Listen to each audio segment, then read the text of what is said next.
Lorsqu'un état réactif survient et qu'il est observé, vous pouvez constater qu'il va se dissoudre, être comme absorbé dans un espace plus vaste. Nous avons ainsi à chaque instant, dans notre propre espace intérieur, la possibilité d'être le témoin d'une transmutation qui se fait par le simple pouvoir de l'écoute, de la présence. Dans cet accueil d'une résistance ou d'une défense, le mental analytique n'intervient pas. Il est ici sans utilité. La question du pourquoi ou du comment de l'émergence de cette tension est une voie de garage. C'est une fausse sécurité, une fausse réassurance qui ne transforme pas la fixation elle-même.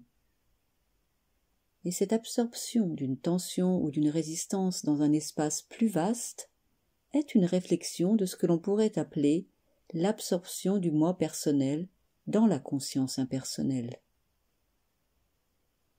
Dans cette absorption, il n'y a pas de refus ou de déni. Il y a simplement spatialisation, respiration. Cette transmutation est analogue à celle de la transformation du vouloir en non-vouloir, comme si le non-vouloir était la racine du vouloir, et que le vouloir pointait vers le non-vouloir. Le non-vouloir n'est pas une passivité, mais une activité. Activité dans la présence. Mais soyons bien clairs, la présence ne peut être vue, elle ne peut être saisie. Lorsque nous parlons de la présence, eh bien, cela n'est pas la présence. La représentation mentale d'une chose n'est pas la chose. En d'autres termes, tout ce que nous pensons de nous-mêmes n'est pas nous-mêmes, mais est une représentation de nous-mêmes. Il y a souvent tendance à se confondre avec l'image. La lumière habite l'image, anime l'image, mais n'est pas l'image.